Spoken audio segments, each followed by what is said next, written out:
Hey everyone, it's DJ Stavropoulos with Keller Williams Metro Atlanta, giving you a preview. This is video 3 of 1397 Smith Street Southeast, Atlanta 30316, which I'm holding open tomorrow, Sunday, March 15th, 2020 from 1 to 3 p.m.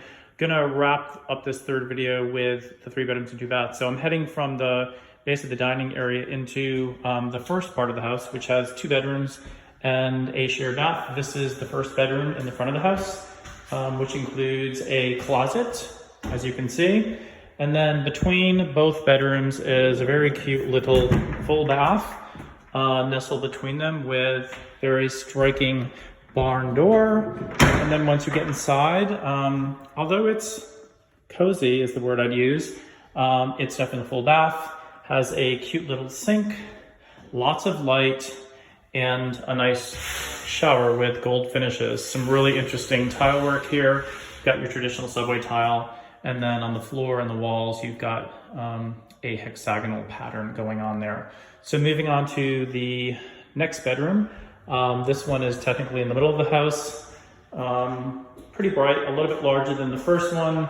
And then I guess instead of building a closet in here, they put these built-ins here. So you've got 2 of these, they're pretty much identical. It's space to hang clothing as well as some shelving on both sides. So there's 2 of those in this room.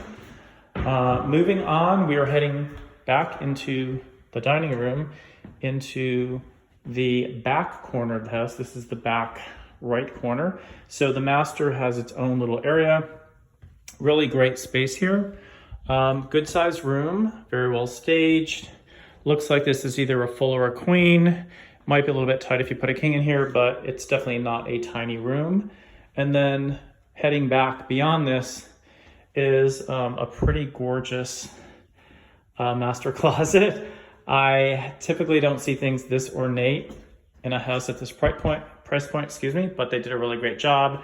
Plenty of storage on both sides here, as well as some drawers in the middle, some great lighting. That's a beautiful futuristic star-shaped design here. And it's got its own barn door, 2 of these, so you can keep it closed if you like. And then finally heading back, and this is a really large master bath for a house this size. Huge, as you can see, lots of space here. Double sinks, always want to have those. Ginormous shower, look at the size of that shower head. Huge, plus a handheld shower wand. And then even comes with a freestanding tub and a large window. I've seen $1 million houses that, for whatever reasons, don't have room for a freestanding tub and just have a shower. And then in the back here, you've got some privacy with a water closet, and then looks like a hot water heater in this closet back here. So that's the 3 bedrooms and 2 baths that are part of this house. I am going to head outside now and show you what's in the yard as well as the carriage house.